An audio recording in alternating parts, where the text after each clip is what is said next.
Good evening. It is 7:06 p.m. on the evening of October 11th, 2022. I call the regular school committee meeting to order. This meeting is being televised on PATV and is being recorded by our recording secretary, Leanna Harris. I think we're also on Facebook Live. And if during public participation, if you wish to participate and you're on Facebook Live, please raise your hand. If we can all rise for a moment of silence, and I hand it over to Ms. Beverly Griffin Dunn.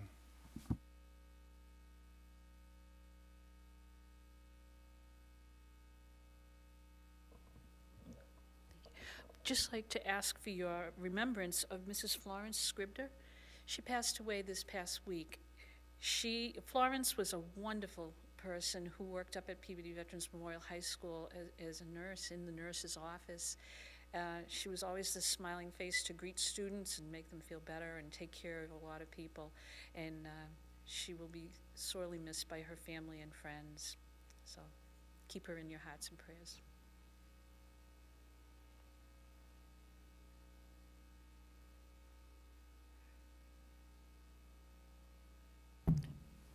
And now we'll go to the Pledge of Allegiance. Dr. Vidala. Thank you, Mr. Hockman. Today we have three of our students from the Brown Elementary School that I'd like to call up to help us out. We have third grader Caleb Doobie, we have first grader Lorenzo Capello, and we have a kindergarten friend, Taylor Botta. So please come up and you can help lead us in the Pledge of Allegiance.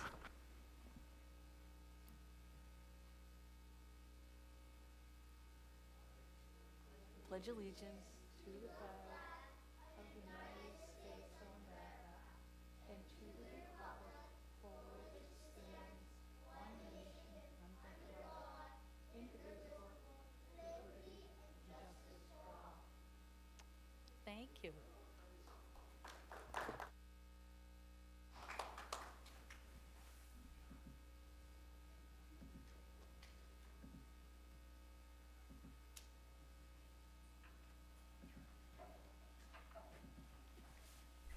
And without objection, if we can go to agenda item 5.1.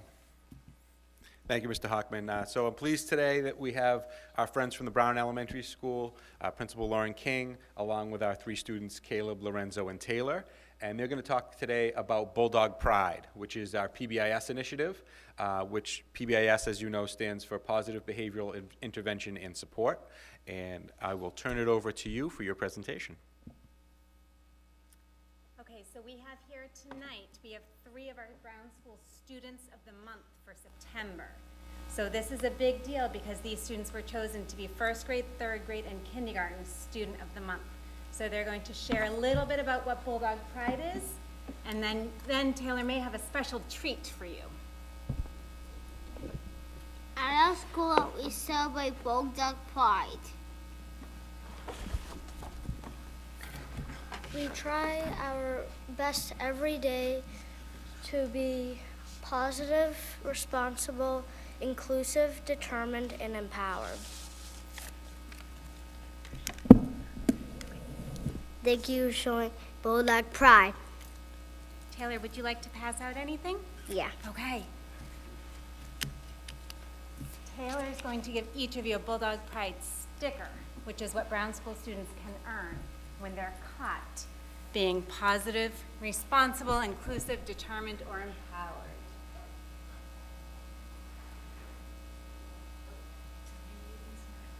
You sure can. That would warm my heart.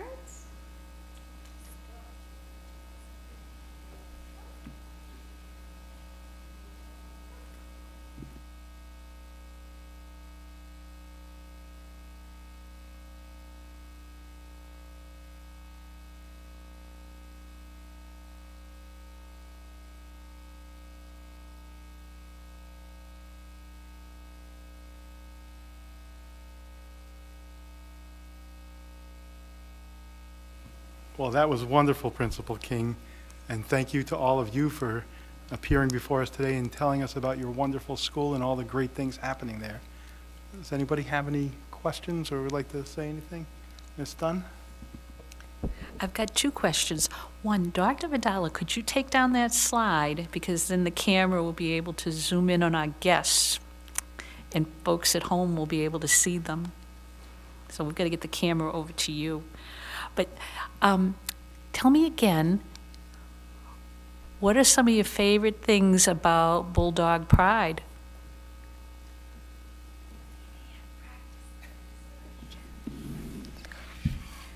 That we learn things more and more times, and I just love school.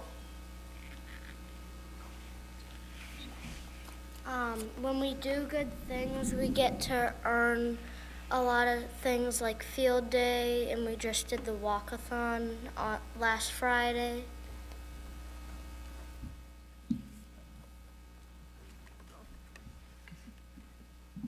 Well, thank you. Well, I'd like to just give you guys an open invitation to be at the Higgins Middle School Library at 7 p.m. on the second and fourth Tuesdays of every month, so you can start our meetings off, okay? You're welcome anytime you'd like. Thank you all very, very much for coming before us today and saying hello to us.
Before we move to the next agenda item, I did want to say that Mayor Betancourt regrets that he's not able to be here tonight. He had a prior commitment that is preventing him from being with us, but he wishes all well tonight. If we can move to minutes from September 27, 2022, do I see a motion? Motion made by Ms. Carpenter to approve the minutes of regular school committee meeting minutes of September 27, 2022, seconded by Mr. Swanson. Roll call vote, please. Mr. Olympio? Yes. Mrs. Carpenter? Yes. Mr. Amico? Yes. Mr. Hockman? Yes. Mr. Swanson? Yes. Mrs. Dunn? Mr. Olympio? I'd like to make a motion to approve warrant number 5166 dated October 11, 2022, in the amount of $931,586.80, subject to audit. Second. You heard the motion made by Mr. Olympio, seconded by Ms. Carpenter. Roll call vote. Mr. Olympio? Yes. Mrs. Carpenter? Yes. Mr. Amico? Yes. Mr. Hockman? Yes. Mr. Swanson? Yes. Mrs. Dunn? Yes. I'd like to make a motion to approve warrant number 5170 in the amount of $117,599.74, dated October 11, 2022, subject to audit. Second. You've heard the motion made by Mr. Olympio, seconded by Mrs. Carpenter. Any discussion? Roll call vote. Mr. Olympio? Yes. Mrs. Carpenter? Yes. Mr. Amico? Yes. Mr. Hockman? Yes. Mr. Swanson? Yes. Mrs. Dunn? Yes. Moving on to continued business, Mrs. Dunn. Thank you, Mr. Hockman. Just wanted to let everyone know, the Welch School project, as always, is moving forward, and we've moved into a new phase this week with the MSBA process. There will be an MSBA oversight every month. There's constant oversight. They review all of our documentation. But what they do when you enter this part of an MSBA project, which is we are very close to, everything is in place for the finalization of the hiring of the contractors and all the subspecialties and everything. So now they will meet on a monthly basis with the OPM, the architect, and the representative of the owner, and just review to make sure that all of the documentation is being turned in. Believe me, it is, but they have to go through this. So in one way, it's just perfunctory, but in another, it's actually very good that we've reached this stage. I know that the mayor and Dr. Vidala got to walk through the building, so I would love to let you tell everybody what you thought, Dr. Vidala. It really is amazing. The progress that they've made so far is incredible, and I think we're really excited about the end of Phase 1, entering Phase 2 in April, when the core of the building will be finished. So they're really working on the core, the entrance, the nurses' suite, bringing that all to the front, and it's really going to give the whole building a facelift. What's really interesting is even the temporary flooring and some of the partitions that they put up for temporary classrooms in the gymnasium are really high quality. Some of the flooring have just really cleaned it up and brightened up the building, so we're really excited about that. I think the ultimate transformation will be when they do the windows, especially in that back face of the building. But so far, we've been very impressed with the speed at which they're working and the amount of things that have already gotten done.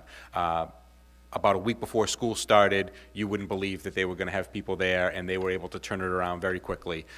They've done a great job with the traffic patterns and the buses and the pickup and drop off, and I can't say enough about the staff at the Welch, how wonderful they've been, how accommodating and flexible they've been, and there's really a good air in the and from the students and families as well.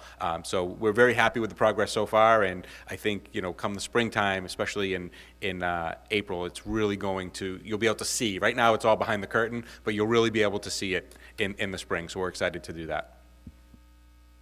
It's true. When it's really, nuts and bolts, it's going to make a huge difference. Right now, I'm over here getting excited because the paperwork's moving along, but you can really envision what's coming once everything gets fleshed out. And as Dr. Vidala said, even just seeing the current changes in the building gives you a little preview of how different things will be when it's all been upgraded. So, as always, if there are any questions, please feel free. I will get you the answers for it, and that's all. Oh, one other thing is, this week, the City Council has before them, actually, they're doing it right now, discussing our request. We had taken a vote back in August about additional funding that was needed because of what had happened with the economy and the cost of construction. The council is taking that up this week as well, and we're hopeful that that all goes through and everything will be fine, and MSBA is paying close attention to that across the state with all of their building projects. So, Thank you, Mrs. Dunn. And once again, I'd like to thank you on behalf of the committee for all of the work that you've done chairing the Welch School Building Committee.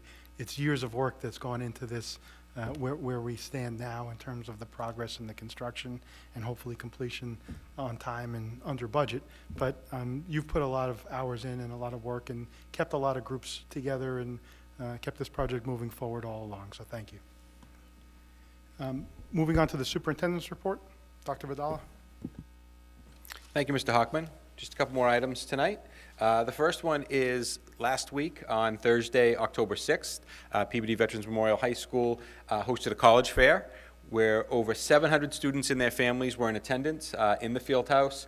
We're able to see over 70 colleges and institutions that were represented there, and just a really great job of the guidance staff, Mr. Quist and his team for setting it up, Ms. Randall and the Peabody administration team, as well as all the faculty and staff. They put a lot of work into this, our custodial staff setting up this area and then breaking it down so that the next morning we were able to have phys ed classes. Just did a really great job of everybody coming together, and it's always nice to see us again welcoming families back into the building, having these large events, and the excitement that you see. So a lot of our sophomores and juniors, as well as our senior class, are starting to look at those post-secondary options, and we had a really great turnout, and this was the first one of the year. They'll also be doing future events as well, but it's great to kick off in the beginning of the school year and have over 700 students and their families there. So it was a great event, and I'd just like to thank everybody for all their hard work that went into this event. Thank you, Mr. Chairman. Mrs. Dunn? Thanks. Could you do us a favor? Could you send a note to Ms. Randall and the guidance staff, thanking them for the college fair? Yes. That really is such a huge college fair, and it's well-known all across the North Shore. People from all other cities will come to that, and there is a lot of work that goes into that. The logistics, just getting those representatives to come and being in touch with them. So can you let them know how much we appreciate it? It really is quite an event. We will, thank you. I'm sure they'll appreciate that. Thank you. Thank you. Mr. Swanson? Thank you. To Dr. Bradala, I would like to second what Mrs. Dunn said as well. The guidance staff isn't there during the day getting the word out. I attended this function, and the guidance staff was there all night, making sure the students had access to the schools, guiding them through, and making sure the families, not just Peabody, but anybody that walked through the door knew what was going on in that building. So again, if you could, thank them very much. Thank you. Absolutely. It was a great event, and definitely happy that we could host it again and welcome these families in. The last item on the report tonight is an update on our MCAS results. So just a brief overview before I turn it over to Dr. Chase. Statewide MCAS results were released last week, and if you recall, so in 2020 there was no assessment. In 2021, we had our assessment last year, and we found that although ELA scores dropped just a little bit, math scores and science scores dropped a lot more. And part of that reason was that when students were home, they probably weren't learning math or science on their own during the closure or in hybrid times when there's some interrupted instruction, but they could read on their own. So we did see that there was a bigger drop the first year in mathematics. And there was a huge, if you recall from last year, there was a huge number of students that were chronically absent, or absent more than 10% of the time. So this year, as we look at the results, what we saw is increases in mathematics, so teachers matter. We had great results in our chronic absenteeism. It went down across every single building, so the kids were coming to school, attendance matters, and instruction matters. What we did see is what the state is calling historic lows in writing. So our ELA scores dipped as a state, and Peabody followed suit. The ELA scores did dip a little bit more across the board, but that was largely in part due to writing. So even though you were reading at home, you may not have been writing essays or getting feedback on that. So I do think that it is expected what these drops are, but we do have a plan to address some of the dips that we saw, and we are encouraged at some of the areas where we are starting to see that increase. So I'm going to turn it over to Dr. Chase to give us a little bit more of a detailed report, and then we're going to end talking about some of the action steps that we've already planned this year to really start to address some of the needs that we have. Dr. Chase?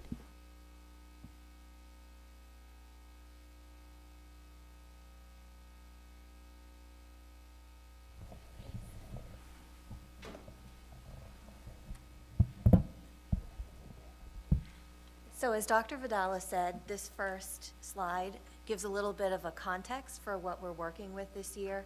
And if you notice the text at the top, it says that the 2022 school year was the first full MCAS administration for grades 3 through 8 since 2019. And what that means in a larger context is that grade 10 students in 2022 had not taken an MCAS test since 2019 when they were 7th graders. And so that's a big jump when you think about families that have a 7th grader and the difference between that 7th and 10th grade and the experiences that they have along the way. that help them perform on those assessments. So with each passing year, DESE provides more and more data for us to look at. This is just a 10,000-foot view of what we're looking at for this year, and certainly if you want more details, we can go down any rabbit hole you'd like with all of the data that's available to us. And looking at ELA to start with, what we've done is we've compiled data for both Peabody and then for the state so that you can compare this district's performance with what the state is looking at. So on this slide, we see a decline in ELA scores in grades 3 through 8 to the tune of 7 percentage points. But if we look at the state, we're mirroring the state as well, where they saw a 5 percentage point decline. At the 10th grade level, with the state data, we see that we are down 6 percentage points at the state level. And so the highlight of this is that our 10th graders are holding stable in their performance as they only lost a percentage point. And this will play into the action steps that we take in later slides. When we look at math, we also see performance that mirrors the state in the sense that in grades 3 through 8, we saw a 4 percentage point increase as compared to the state, which had 6 percentage points of an increase. And so as we look at common assessments and looking at student data and working with teachers to identify places where kids can use a little bit of an extra boost and personalized learning, this shows how important those measures are. At our 10th grade level, similar to the state, we lost percentage points and a little bit of a bigger gap here. And I'll talk about some of the remedies that we're looking at in our next action steps. For science, across the state, at the grade 5 level, we saw an increase of a percentage point, so we mirrored that. We had a 3 percentage point increase as well at the grade 5 level. At the grade 8 level, we saw a little bit of a dip. And so in 2021, we had 42% of our students who scored at the meets or exceeds the meeting expectations, as opposed to 2022 where they were 39%. So a little bit of a dip there. At the state level, we saw in 2021 that 41% of our students at the 8th grade level across the state performed at the meeting or exceeding expectations. And in 2022, there was a little bit of an uptick there at the 42%. For our high school students, you'll notice that the note at the bottom indicates that there was a little bit of a recovery in 2022, and that this spring was the first administration of the next generation high school biology and introductory physics assessments, and the results are not comparable to what was in existence prior to that. So you only see the 2022 percentages. So for us at the high school level, 32% of our students met or exceeded expectations in science, and that's compared to 47% at the state level. Some of the key takeaways when we look at this data from a 10,000-foot perspective is that attendance matters. When you think about for the past couple of years, you had student absenteeism due to either COVID or a close contact, and that's not just their absences, because then when you think about staffing that had the same challenges, when you combine that together, there were some significant days lost in terms of instruction, and that's across the state. So the results indicate that. Access to instruction during that time has been severely impacted, and it was not a normal couple of years, 2.5 years.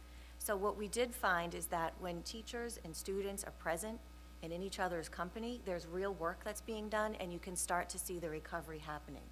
So one of the things that the state indicates is you look for the check mark. So if you think visually of a check mark, you start out at a little bit of a higher point, which would be 2019, took a dip during the COVID years for the bottom of that check mark, and now we're starting to see the recovery.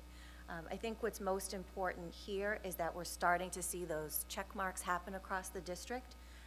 We know that when kids came in at the beginning of the school year, they were excited to be here, the teachers were thrilled to welcome them back, and you can see that play out in the student engagement in the classrooms.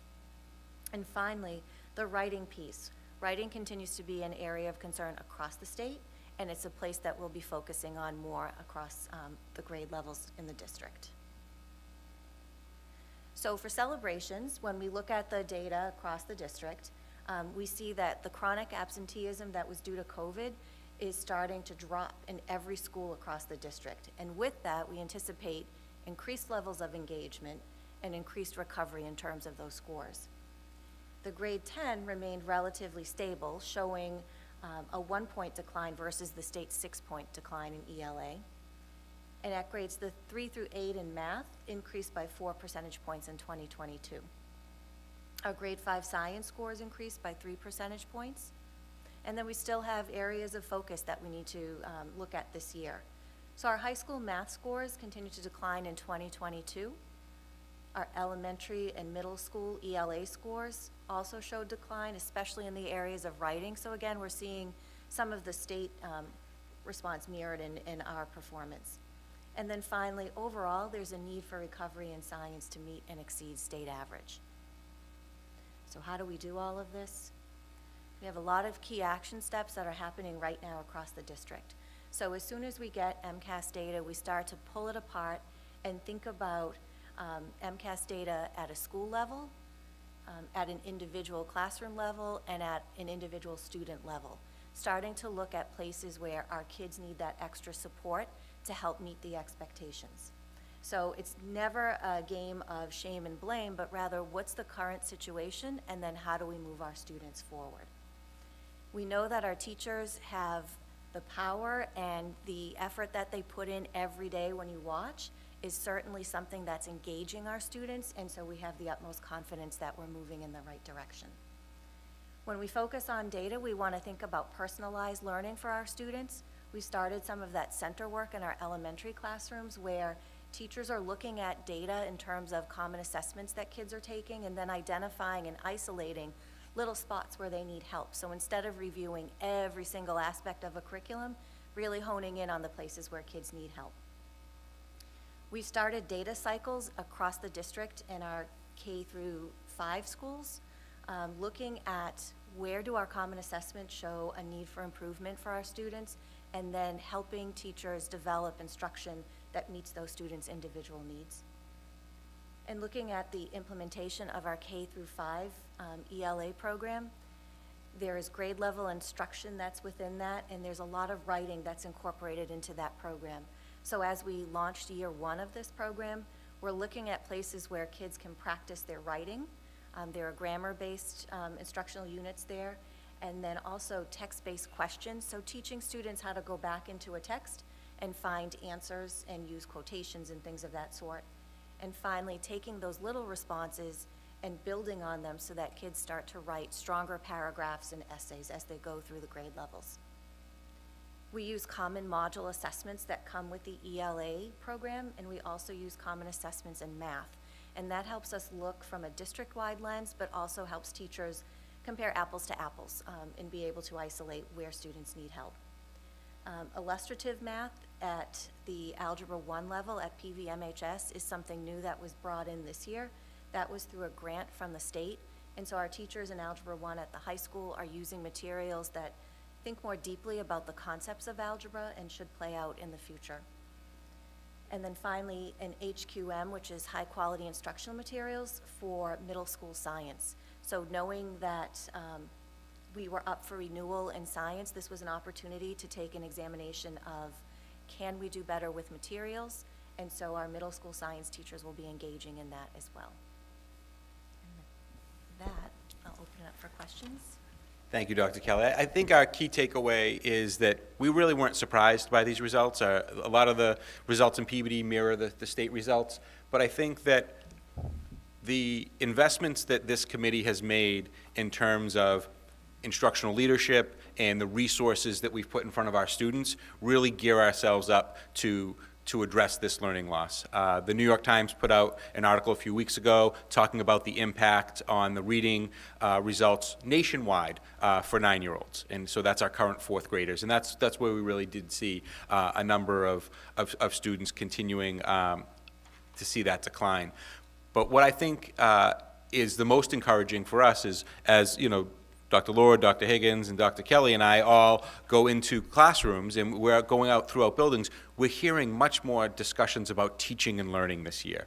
Our kids are engaged, they have resources in front of them, and our teachers are now equipped with great curriculum resources to meet the needs of the kids. And I want to thank the committee for all the investments that you've made over the past 2 budget cycles to make sure that we can come out of this and really address the needs of the kids. We know that there's a lot of work to be done, but I do think that we're primed and ready to be able to do that work because of the resources that you've allocated in these areas. And it's very refreshing to go into schools and see people engaged in discussions about teaching instead of discussions about protocols and masks and things like that. So, we know we have a lot of work to do, but that feeling that we had as we entered the school year this year of excitement, our kids are excited, they're in school, they're engaged, our staff is doing a really good job, and I think that we're really primed to really address some of the needs that we have here. So, happy to answer any questions that you have.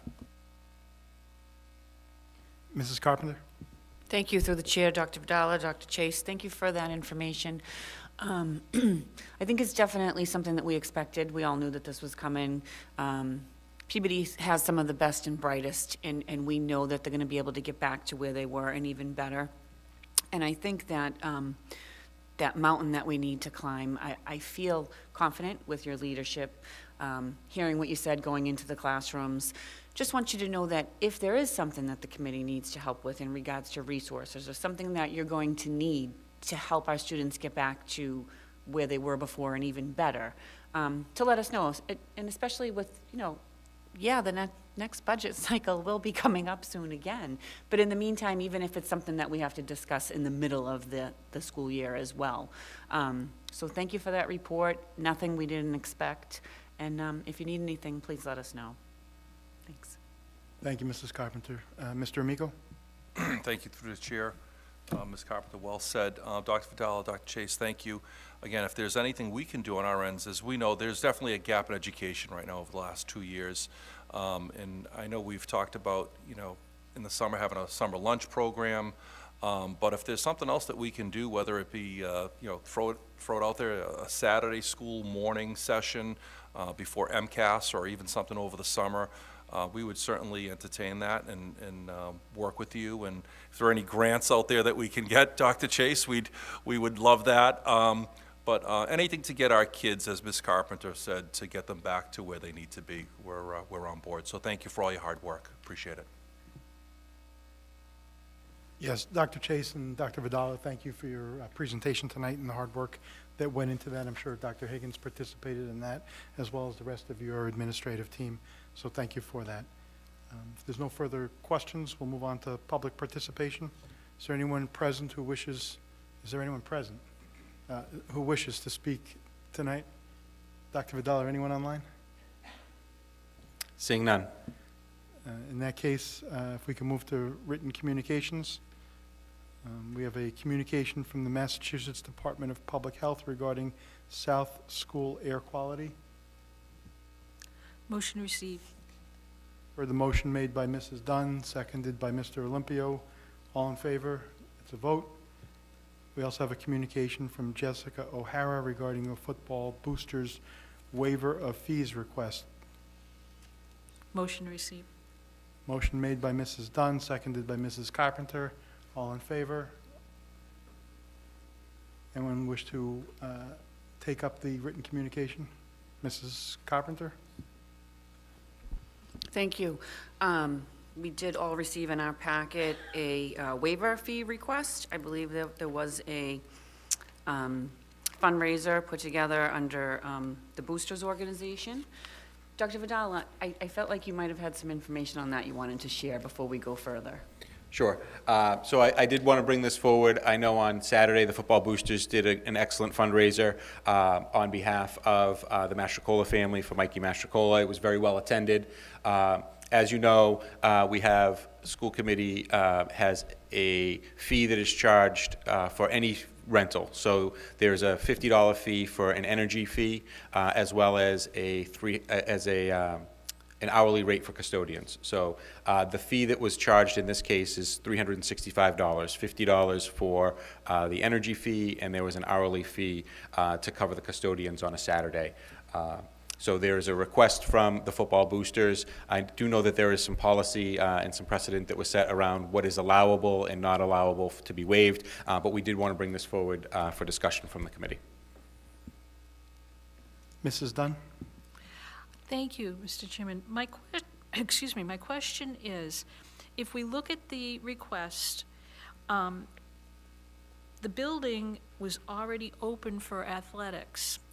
And I know that we have looked at that in the past when, if someone needed a building to be open specifically for an event, that would go into the calculation. But if the high school was already open for athletics, in the past, what we have done is allowed events to take place because it was already being staffed by the custodians and taken care of. So in this case, I don't know if a fee for a custodian needed to be charged. That the $50 fee can't be waived. I know we made that policy a while ago. Thank you. Motion made by Mrs. Dunn, seconded by Mr. Amico. Discussion on the motion? Mrs. Carpenter? So, in essence, what you're saying, it's just a $50 charge?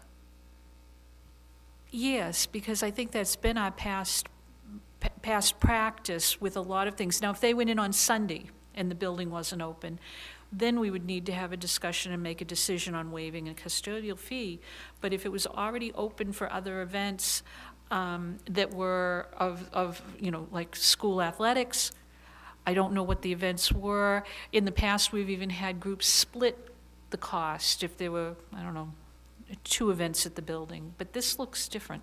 Mrs. Dunn, that's my recollection as well. I think you're right, Mrs. Dunn, and I think $50, I think we can handle that, so. Everybody owes $8. Okay. Mr. Amico, you want to finish that thought? I'll make a motion to, I'm sorry. There was one on the floor, I'm sorry. The motion by Mrs. Dunn that was seconded by Mrs. Carpenter was to waive the custodial fee and only charge the utility surcharge of $50. Right. And technically, I don't even think we need to waive the fee. I don't think it should I think we're, right. implement it. Well, It's semantics at this point. We're going to waive it. Yeah. Roll call vote on the motion, please. Thank you. Mr. Olympio? Yes. Mrs. Carpenter? Yes. Mr. Amico? Yes. Mr. Hockman? Yes. Mr. Swanson? Yes. Mrs. Dunn? Yes. Mr. Amico?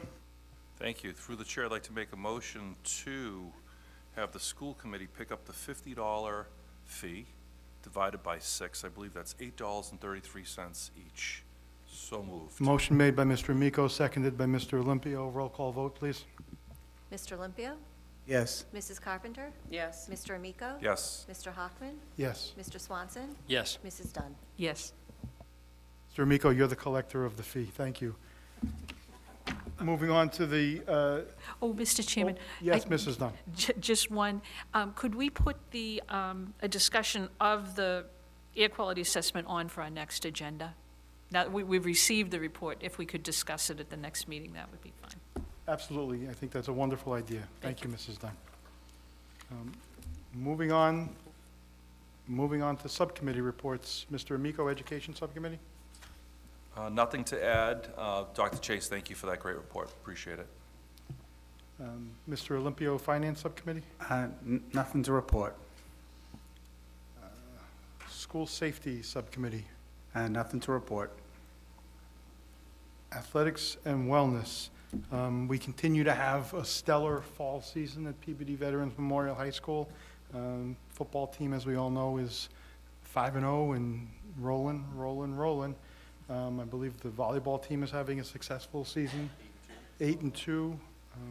And as a school, we were 8-5 last week, and we're 42, 26-3 in all competitions this fall. In addition to that, the middle school is having a vibrant cross-country and baseball program currently going on, although I think the baseball program is about to wrap up. Mrs. Dunn, liaison to parent and student advisory boards. I'm going to turn it over to Dr. Vidala. He was in the first meeting of the Parent Advisory Board, and thank you very much for being the guest host at that meeting, and love to hear what happened. Thank you. Thank you, Mrs. Dunn. It was a great meeting, well-attended. We had representatives from 8 different schools, and, just kind of getting to know each other, meeting, talking about some different concerns that the parents have, some ideas that they had. They shared some fundraising ideas. You heard our children today from the Brown School talking about their walkathon. That was an idea that they got from another school. So a lot of just sharing of ideas, and just really good having people out, and they're very excited about being welcomed back into the schools, and they have some great events planned. So looking forward to seeing them again in the near future. That's great. Thank you very much. It's such a great subcommittee. A lot of nice ideas come from Parent Advisory Board, and as always, it's a really great communication piece between the committee and the parents, and just being able to be aware of what they need and what they're looking for in the schools. It's always very helpful.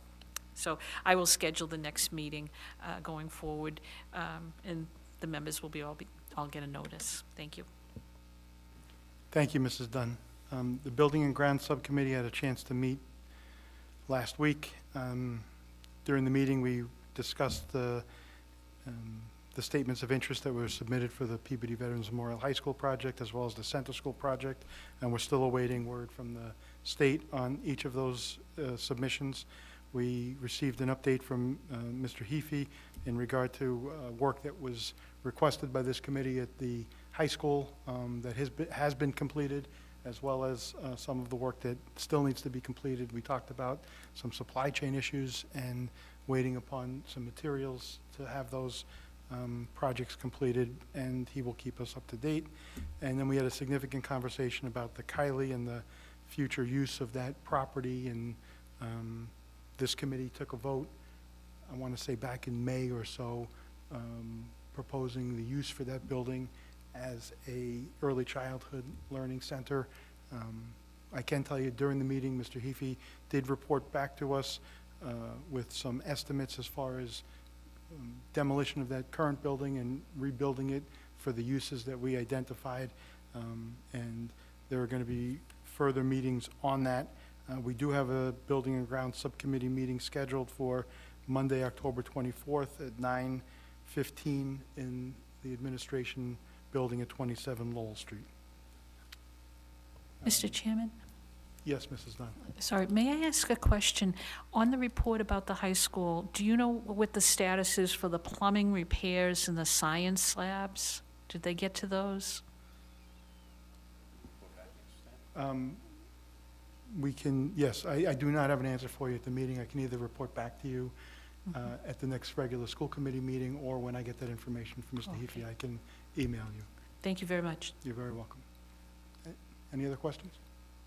If not, Mr. Olympio, Special Education Parent Advisory Board? Yes, we met last Monday, and it was well-attended. It was great to see some familiar faces that came to the meeting. Also, some new parents came, so that was great to meet some new parents. And Ms. Crompton attended the meeting, and she did a fantastic job answering questions. Parents had some questions. It was a nice back and forth, so it was a very productive meeting, and look forward to the next one next month. Thank you. Thank you, Mr. Olympio. Mrs. Carpenter, Liaison to City Council and Legislative Delegation. Nothing to report. And Redistricting Ad Hoc Subcommittee, there is nothing to report. We don't have any new business. Before we adjourn, I'd like to wish everyone that celebrates Italian Heritage Month to have a wonderful celebration for the month of October. And the last thing I have to say tonight is, let's go Cleveland Guardians. I'll entertain a motion to adjourn. Mrs. Carpenter, thank you. So moved. All in favor? Any opposed? Thank you.